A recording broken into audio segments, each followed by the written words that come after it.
তারা তো আমাদের বুকের ওপরে জাতার মতো চেপে বসেছিল। কথা বলেন ঠিক কিনা?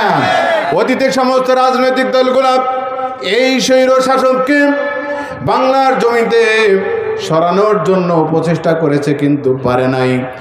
এই 24-এ এসে যুবক এবং তরুণেরা যখন রাস্তায় নামলো, তারা বুকের তাজা রক্ত জমিনে ঢেলে দিল, শাহাদাত বরণ করল।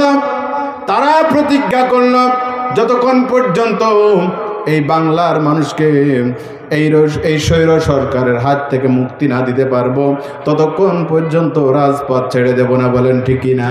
এই মানবতার কল্যাণের জন্য পৃথিবীর বুকে এসেছিলেন। তিনি মানুষের কাছে এই কোরআনের বাণী পৌঁছে দিয়েছেন, যারই ফলে তিনি মানুষের কাছে এসে ওই কাফের এবং মুশরিকরা তিনাকে নির্যাতিত করেছে, নিষ্পেষিত করেছে। শত বাধা উপেক্ষা করে জাহিলিয়াতের যুগকে দূরে সরিয়ে সোনালী সমাজ গোটা পৃথিবীবাসীর কাছে উপহার দিয়েছেন। আমার নবী, আপনার নবী, সকলের নবী, বিশ্ব নবী মুহাম্মদুর রাসূলুল্লাহ সাল্লাল্লাহু আলাইহি ওয়াসাল্লাম। সম্মানিত ভাইয়েরা, সমাজ গঠনের জন্য অল্প কয়েকটি কথা বলে শেষ করবো ইনশাআল্লাহ।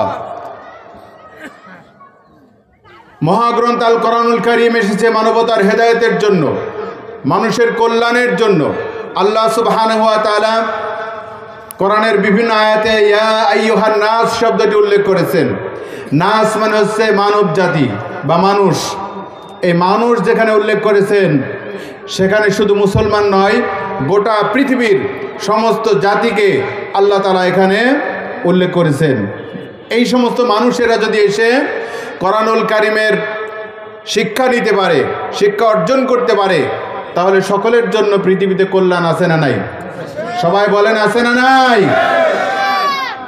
আমার ভাইয়েরা, এই জন্য মানবতার এই কল্যাণের কাছে যদি আমাদের আসতে হয়, সর্বপ্রথমে আমাদের নিজেদের ব্যক্তিত্ব জীবনকে গঠন করতে হবে। আমরা যদি নিজেরা ভালো মানুষ হই, ভালো মানুষ হলে আমাদের সকলের পরিবারটাকে আমরা ভালো তৈরি করতে পারবো। বলেন ঠিক কিনা? একজন মানুষ যদি তার জীবনে সে যদি ইসলাম মোতাবেক তার জীবন পরিচালনা করে, তাহলে সে এমনিতেই তার পরিবারকে ইসলাম মোতাবেক চালানোর জন্য চেষ্টা করবে। এইরকমভাবে যদি পরিবারগুলো যদি ইসলামের পরিবার হয়ে যায়, তাহলে আস্তে আস্তে সমাজটা ইসলামের হয়ে যাবে। বলেন ঠিক কিনা?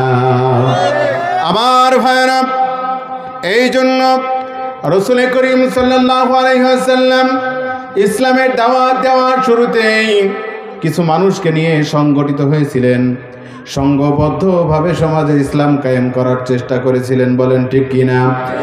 আমি বলবো ভাইয়েরা আমার, এই সমাজে যদি এই ঘুণে ধারা, এই পচা সমাজে যদি শান্তি ফিরিয়ে নিয়ে আসতে হয়, তাহলে কোরআনের সমাজ ছাড়া বিকল্প কোনো পথ, সবাই বলেন আছে নাকি? এই সমাজ যদি কোরআন প্রতিষ্ঠা করতে হয়, গোটা পৃথিবীর মানুষের যে শক্তি লাগবে, তার ভিতরে অন্যতম শক্তি লাগবে আমাদের সমাজের তরুণ এবং যুবকদের। বলেন ঠিক কিনা? একটা আদর্শ সমাজ গঠনের ক্ষেত্রে সমাজের তরুণ এবং যুবকদের ভূমিকায় সব থেকে বেশি হবে। জোরে বলেন ঠিক কিনা? হযরত মূসা আলাইহিস সালাতু ওয়াস সালাম তিনি ওই বাতিল কাফের মুশরিকের ঘরে তিনি লালিত পালিত হয়ে যখন তিনি যৌবনে পদার্পণ করলেন, মূসা আলাইহিস সালাতু ওয়াস সালাম একাই গোটা পৃথিবীর কাছে ইসলামের দাওয়াত দিয়েছে। বলেন ঠিক কিনা? গোটা পৃথিবীর মানুষ যখন মূর্তি পূজা করত, হযরত ইব্রাহিম আলাইহিস সালাতু ওয়াস সালাম যৌবন বয়সে গোটা পৃথিবীর কাছে মেসেজ পাঠিয়ে দিয়েছেন, ইবাদত যদি করতে হয় একমাত্র আল্লাহর ইবাদত করতে হবে, ছাড়া কারোর ইবাদত করা যাবে? জোরে বলেন যাবে? ইব্রাহিম আলাইহিস সালাতু ওয়াস সালাম সহ নবী রাসূলদের জীবনে যদি পড়তে হয়, সাহাবীদের জীবনে যদি পড়তে হয়, তাহলে সেখানে দেখা যাবে যুবকরা যেখানে ভূমিকা পালন করেছে সেখানে সফলতা আছে না নাই? কথা বলেন আছে না নাই?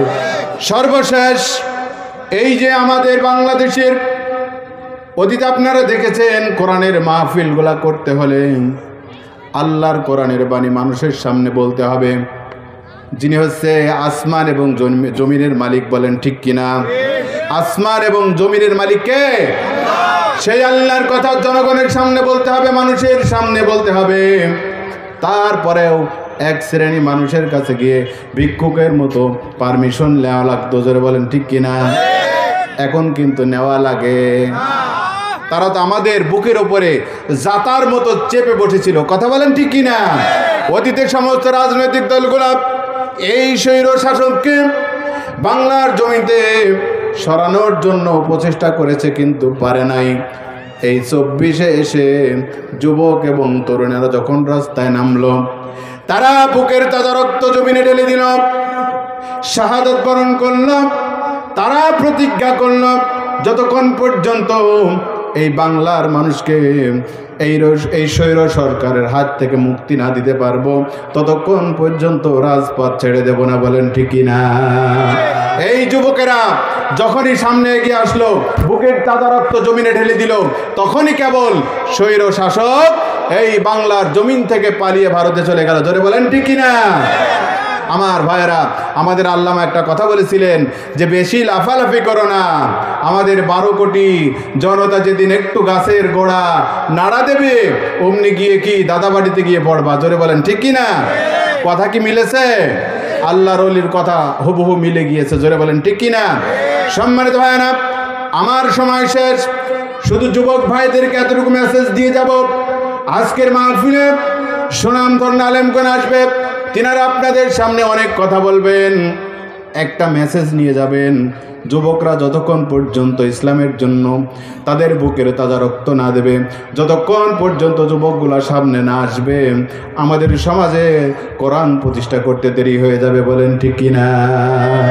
এই জন্য এখানে যারা আমাদের বাবারা আছেন, আপনাদের সন্তান আছে যুবক এবং তরুণ, তাদেরকে কোরআনের দিকে ঠেলে দিতে হবে। রাজি আছেন ইনশাআল্লাহ? সকলে রাজি আছেন? হাত তুলে একটু দেখে দেন ইনশাআল্লাহ। লিল্লাহি তাকবীর। আজকের এই 3 দিন ব্যাপী তাফসীরুল কোরআন মাহফিলকে আল্লাহ কবুল করুক। সকলে বলুন আমিন।